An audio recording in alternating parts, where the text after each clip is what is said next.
ओम शांति। आज योग के प्रयोग के कारण हमारा कैसे उन्नति होता है और कैसे पता चलता है कि योग का प्रयोग कैसे हो रहा है। ऐसे तो हम बैठ कर के योग करते हैं, अमृत वेले करते हैं, नुमासाम योग करते हैं, ट्रैफिक कंट्रोल करते हैं, और कोई भी हॉस्पिटल में जो आत्माएं तड़प रहे हैं, भटक रहे हैं, उनको भी हम योग का प्रयोग करते हैं कि कैसे वो लोग शांति का अनुभव करें।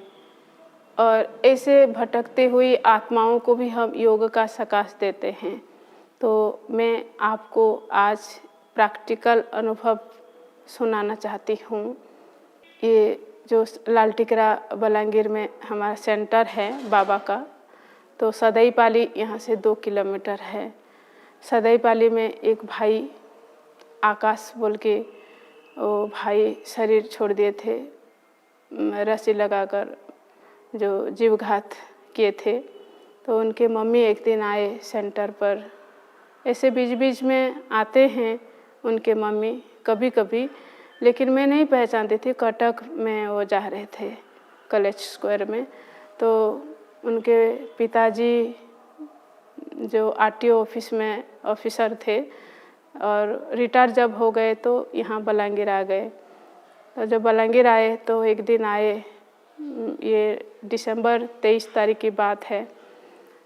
जब आए तो मैं पूछी कि आप कहाँ से आए हैं। मैं बोली पहले, तो बोले कि ऐसे ऐसे बात है और मेरा एक बेटा था और वो आत्महत्या कर दिया है, ऐसे सिर्फ इतना ही बोली। तो मैं बोली कि ठीक है माताजी, उनका नाम है रतन माताजी। मैं बोली कि ठीक है माताजी, आप एक फ़ोटो लेकर आना आपके बेटा का, और फ़ोटो में हम योग का प्रयोग करेंगे 21 दिन तक। तो फिर दूसरे दिन आए उनके मम्मी फ़ोटो लेकर के।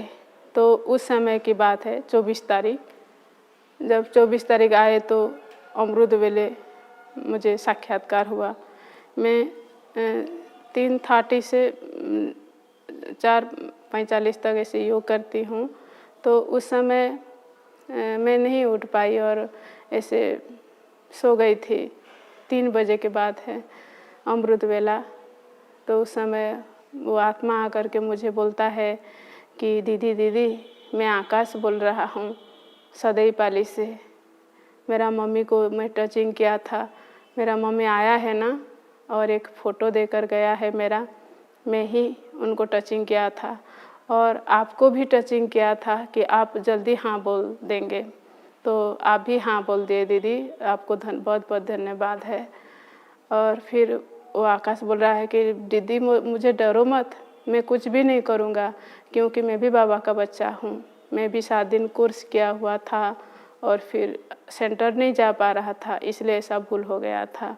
दीदी, मैं एक लड़की को बहुत प्यार करता था और वो दूसरी शादी कर दी, इसलिए मैं आत्महत्या कर दी। मुझे पता ही नहीं चला कि मैं क्यों ऐसा किया। बाद में मुझे बहुत पश्चाताप हुआ। मैं बोली कि भाई आप ऐसे क्यों किए, आप तो पढ़े लिखे हैं। तो वो बोला कि कैसे कैसे आपने किया था। मैं बोली, तो वो बोला दीदी सुनो, जब मैं ये रस्सी लगा दी थी फैन में मेरा रूम में, तो मेरे मम्मी दौड़ दौड़ कर आया और मेरा पैर पकड़ करके बहुत रोने लगा। तो जब रोने लगा तो आस पड़ोस से सब आ गए, इकट्ठे हो गए। तो उस समय मुझे बहुत गिल्टी फील हुआ, और मैं इतना पढ़ा लिखा हूँ और IAS किया हुआ हूँ, और फिर मैं इतना ऐसा भूल कैसे हो गया। और मेरा आत्मा बार बार और शरीर में फिर प्रवेश होने के लिए चाहता था, और वो प्रवेश नहीं हो पा रहा था क्योंकि शरीर पूरा ठंडा हो गया था। लेकिन मुझे बहुत पश्चाताप की अश्रु आ रहा था।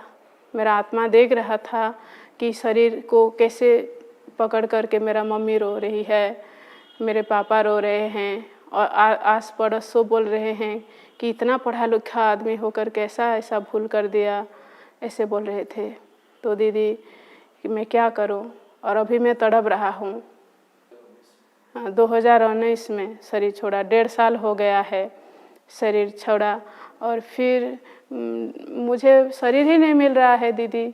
मैं क्या करूं? मेरे मम्मी पापा को बोलना और वो नहीं रोएंगे, अगर वो रोते हैं तो मुझे भी रोना आता है। मैं बहुत अनुताप कर रहा हूँ और मैं बहुत तड़प रहा हूँ दीदी, लेकिन मैं कभी भी किसी को दुख नहीं पहुँचाता हूँ, लेकिन मुझे शरीर नहीं मिल रहा है।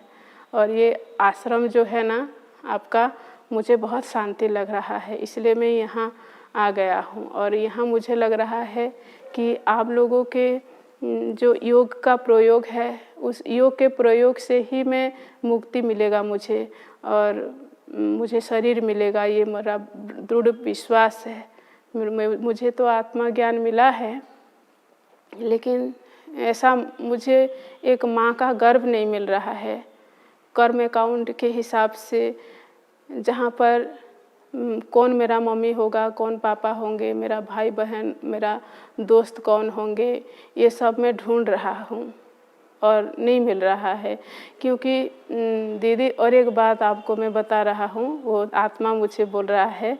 मेरा एक काला कोट है और जो मेरा रूम में गोदरेज में है, तो मेरे मम्मी को बोलना कि वो काला कोट मुझे बहुत पसंद है और किसी को भी दे देंगे, नहीं जलाने की बात नहीं, किसी को भी दे देंगे। और एक बात आपको तो मैं उस समय विश्वास नहीं कर रही थी, क्योंकि मुझे ऐसे सपना कभी भी हुआ ही नहीं था, ऐसे आत्मा का साक्षात्कार कभी भी हुआ नहीं था, तो इसलिए मैं विश्वास नहीं कर रही थी उसकी बात। तो वो आकाश बोल रहा है कि दीदी और एक बात सुनो, अगर आपको विश्वास नहीं हो रहा है मेरे बात, तो मेरे मम्मी को पूछना कि मैं स्टडी लोन किया था, कितना लाख बोला मुझे कोई याद नहीं है, और बहुत कम पैसा से मैं उसको हो गया, चुक्त कर दिया, बहुत कम पैसा से मैं चुक्त कर दिया। तो मुझे आश्चर्य लगा, ऐसे स्टडी लोन में कभी नहीं सुनी थी। तो फिर बोला कि दीदी आपको विश्वास नहीं है ना, चलो मैं आपको घुमाऊंगा। एक हरिशंकर बोल के एक जगह है बलांगीर के पास, तो वहाँ पे उनका हड्डी दिए थे, ब्राह्मण लोगों को जो देते हैं ना मुक्ति के लिए। तो देखो मुझे यहाँ दिए थे, और मेरे मम्मी को बोलना कि आकाश की जो हड्डी आप कहाँ दिए थे। तो आपको विश्वास नहीं है ना, फिर आप पूछना कि आकाश को जब आप जलाए तो उस समय नहीं जल रहा था, ये पूछना। मैं बोली कि क्यों नहीं जल रहा था आत्मा? नहीं दीदी, मैं तो सुसाइड कर दिया था, तो उस समय पुलिस के चक्कर में जल्दी मुझे लेके गए स्मशान में, और लकड़ी कम था और मेरा वजन बहुत था, भारी था, और उस समय बहुत जो ठंडा हो गया था शरीर और बहुत वजन था, इसके कारण नहीं जल रहा था। फिर जब जला तो मेरा आत्मा घूम रहा था, चारों तरफ देख रहा था शरीर को। मैं फिर सोच रहा था कि उस समय भी अगर मैं शरीर में प्रवेश हो जाऊं तो कैसा होगा। बार बार मुझे यही एक संकल्प ही चल रहा था कि मैं और एक बार शरीर में फिर प्रवेश हो जाऊं, लेकिन हो नहीं पा रहा था। फिर 12 दिन के बाद जब भोजन दिया गया सबको, 12 दिन के बाद जो क्रियाक्रम करते हैं, तो समय कोई भी भोजन खाने के लिए नहीं आए। मुझे और दुख लगा, कोई भी ब्राह्मण लोग नहीं आए मेरा भोजन खाने के लिए।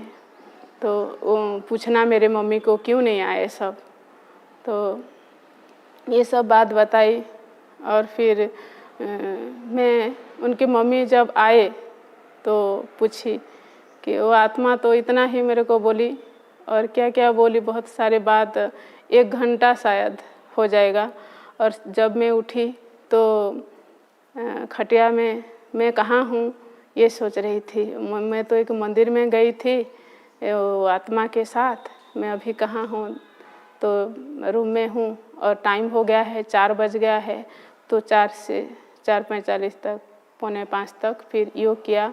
योग के बाद फिर छोटी बहनों को फिर बुलाया और मैं बोली कि ऐसे ऐसे हैं।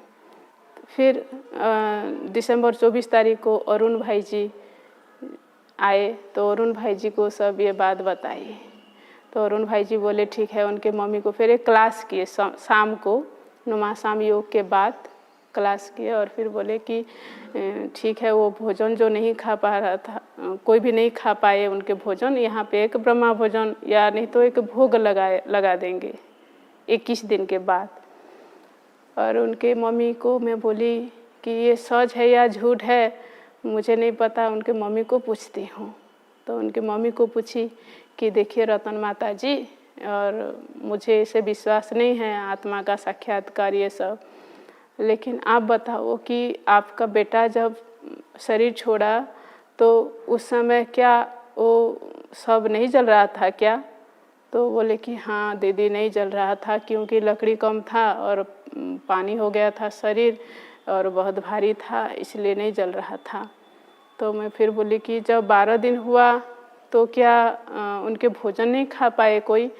तो बोल रही थी उनके मम्मी कि हाँ दीदी, कोई भी नहीं आए क्योंकि उस समय एक विवाह उत्सव था, एक शादी का घर था और शादी में सब चले गए तो यहाँ कोई नहीं आए, तो बहुत ऐसे नुकसान हुआ। और मैं फिर बोली कि देखिए, और जब आपके बेटा IAS का जब मिला उनको तो स्टडी लोन किए थे क्या? तो वो ये बात तो कोई भी किसी को भी नहीं पता, आपको कैसे पता चला? सिर्फ मैं और उनके पिताजी को भी पता नहीं चला था, बाद में पता चला। वो माता पिता को सिर्फ पता है और किसी को भी पता नहीं है ये बात, स्टडी लोन की बात। और कितना स्टडी लोन लिया था, कैसे फिर कम पैसे में चुक्त हुआ, ये सब मुझे ही पता है दीदी, आपको कैसे पता चला? तो मुझे विश्वास हो गया कि आत्मा सचमुच आया था। फिर मैं बोली कि देखिए रतन माता जी, उनका आपकी बेटा का एक काला कोट है क्या गॉडरेज में? हाँ, वो तो बहुत पसंद है मेरा बेटा को और मैं तो रखी हूँ उसको और देख देख कर रोती हूँ। मैं बोली कि आपकी बेटा कहकर मुझे गया है कि वो कोट किसी को दे देंगे और आप जब रोते हो माता पिता, और एक जन्म वो नहीं ले पा रहा है, 1.5 साल हो गया है फिर भी, और एक जन्म लेने के लिए बहुत कोशिश कर रहा है एक कर्म अकाउंट के कारण, और एक माता के गर्भ में जाने के लिए वो गर्भ ढूंढ रहा है, नहीं मिल रहा है उनको, क्योंकि यहाँ तो जुड़ा हुआ है, तो कैसे फिर छोड़ कर के जाएगा? अब आप नहीं रोना और वो काला कोट किसी को दे देना, और IAS का जो बुक्स सारा है वो बुक्स भी किसी को दे देना, उनके बहुत सारे जो ड्रेस है उसको भी दे देना। तो माता बहुत रोने लगी और बोली कि बहुत शांति लग रहा है दीदी यहाँ पे, और मेरा बेटा भी शांति पा रहा होगा और 21 दिन तक फिर योग का प्रयोग करेंगे।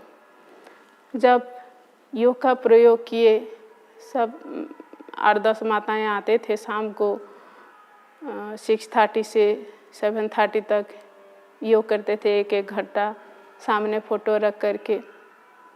तो जब 21 दिन हुआ तो उस समय हमारे जो छोटी बहन हैं, शशि बहन, उनको भोग लगा रही थी उस समय, और उनको साक्षात्कार हुआ कि दीदी मैं जन्म हो गया हूँ, एक माता का गर्भ मुझे मिल गया है।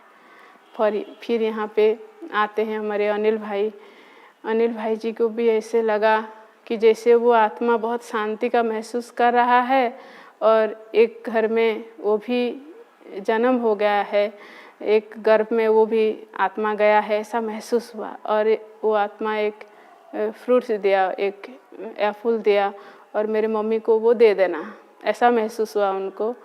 जब आश्रम आए, सेंटर्स पर आए, अनिल भाई और शशि बहन को बोले कि एक फ्रूट्स मुझे दो, तो उसी समय शशि बहन के हाथ भी एक फ्रूट्स था, तो वो दे दिया। क्यों मुझे मांग रहे हो फ्रूट्स? तो अनिल भाई बोले कि उनके मम्मी को मुझे देना है। तो अगले दिन जब आए तो उनके मम्मी को दिए और बोले कि आपकी बेटा जन्म हो गया है। तो देखिए, ये परमपिता परमात्मा जो हमको बोलते हैं कि लास्ट समय में ऐसे तड़पती भटकती हुई आत्माएं सब आएंगे, और यहाँ से ही सबको मुक्ति, जीवन मुक्ति मिलेगा। और कोई भी आत्माएं आपको कोई भी कष्ट नहीं पहुँचाएंगे। अगर आपके पवित्रता की शक्ति है तो हिसाब किताब नहीं बनेगा। नहीं तो फिर बाबा कहते हैं कि बच्चे एक एक शरीर में 10-10 आत्मा भी प्रवेश करेंगे तो कैसा होगा उसका हालत। तो देखिए बाबा जो कहते हैं कि ये सेंटर्स एक शांति कुंड होगा, तो मुझे ऐसा अनुभव हुआ कि सचमुच ये जो बाबा का घर है ये शांति कुंड बन गया है। तो बाबा कहते हैं कि बच्चे तुमको डरना नहीं है। सचमुच हमको डरना भी नहीं है। अगर हम डर जाएंगे तो किसी को हम शांति का सकाश कैसे दे पाएंगे। और ये तो हमको पता है कि आत्मा अजर अमर अविनाशी सत्ता है। इसलिए तो गीता में है नैनं छिन्दन्ति शस्त्राणि नैनं दहति पावकः नैचैन केदयन्तः पुनः शोषयति मरुतः। अर्थात आत्मा कभी भी नहीं मरता है। भले ये शरीर मरता है लेकिन आत्मा कभी भी नहीं मरता है। आत्मा एक शरीर छोड़ कर के दूसरा शरीर धारण करता है, लेकिन संस्कार लेकर के जाता है। जब आत्मा छोटा बच्चा होता है तो पूर्व जन्म का याद कर कर के वो कभी कभी रोता है, कभी कभी हंसता भी है। जो हमारे आत्मा का जो 5 संस्कार है, पहला संस्कार है हमारा ओरिजिनल संस्कार। ओरिजिनल संस्कार मतलब पवित्रता का संस्कार सबके आत्मा में है। फिर दूसरा होता है पूर्व जन्म का संस्कार। फिर तीसरा होता है खानदानी संस्कार। फिर चौथा होता है संकार का प्रभाव के ये संस्कार, संकार रंग। और फिर 5वां होता है विल पावर को जागृत करने का संस्कार। ये आत्मा में 5 संस्कार होता है, ये लेकर के जाता है आत्मा। तो ये मैं अनुभव से मैं आप सबको बताती हूँ कि लास्ट समय में हमको बहुत सेवा करना पड़ेगा। अगर हम ढीला ढाला अगर पुरुषार्थ करेंगे तो किसी को भी हम कैसे सकाश दे पाएंगे, क्योंकि हमारा जन्म ही है दूसरों की सेवा के लिए। और ये जन्म हमको मिला है, ये ब्राह्मण जन्म हम सभी आत्माओं को सेवा के अर्थ। हम तो स्थूल सेवा करते हैं, सभी गांव जाते हैं, सेवा करते हैं, लेकिन ये जो स्थूल सेवा है, लेकिन बाबा कहते हैं सूक्ष्म सेवा भी करना है, मनसा में भी सेवा करना है। सिर्फ वाणी में जो हम सेवा करते हैं ये काफ़ी नहीं है, मनसा सेवा बहुत ज़रूरी है। और लास्ट समय में यही मनसा सेवा काम में आएगा। लेकिन मुझे विश्वास नहीं हो रहा था कि ऐसे भी होता है क्या, लेकिन मुझे ये अनुभव हुआ कि सचमुच ऐसे ही होगा। और लास्ट समय में और भी सेवा हमको करना है, इसलिए बी केयरफुल। हमको अब अलर्ट रहना है और योग तपस्या में मगन रह करके, परमपिता परमात्मा के हम सब बच्चे हैं, तो इसलिए कभी भी समय बर्बाद नहीं करना है। समय को आगे रख कर के तीव्र पुरुषार्थ में हमको लग जाना है। अच्छा, ओम शांति।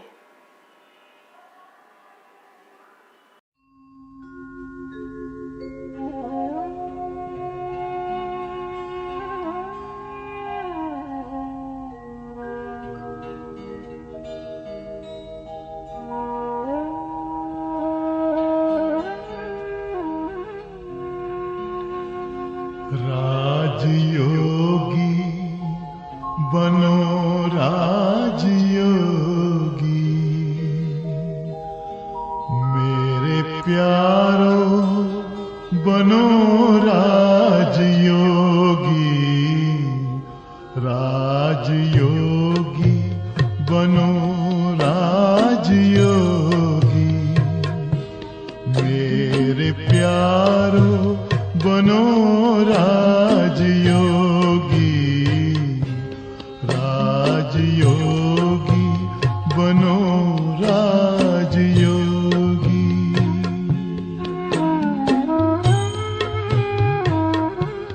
जिंदगी में परम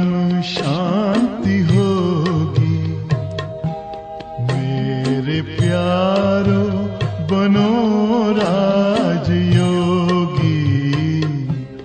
राजयोगी बनो राजयोगी।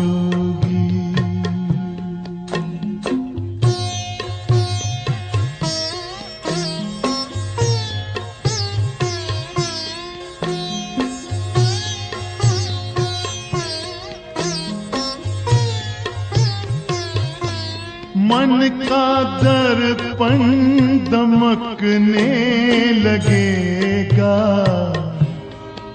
आत्मचिंतन चमकने लगेगा।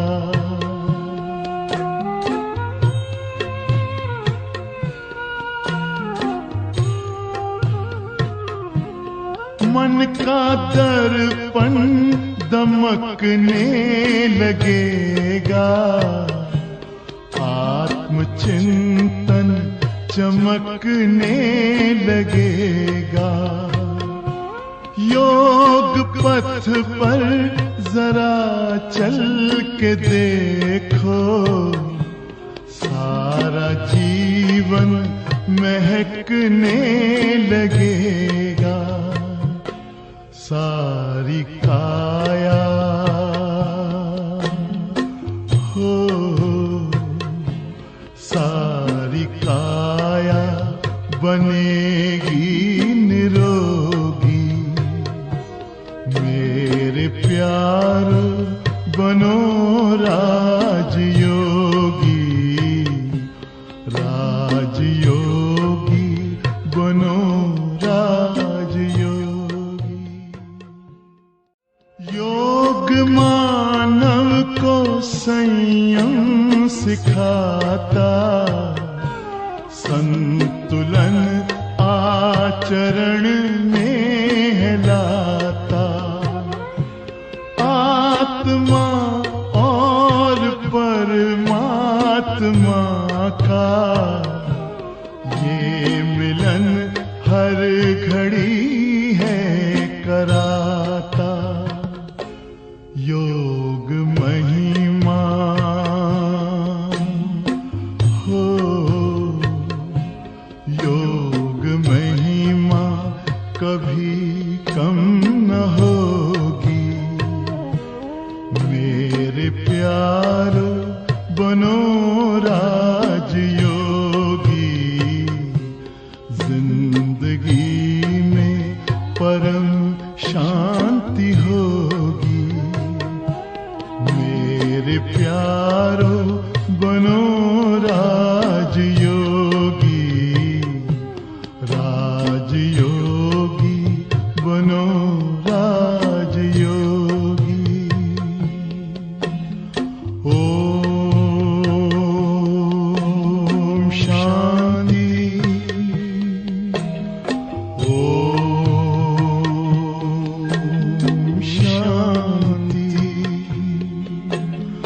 ओम शांति, ओम शांति, शांति, शांति।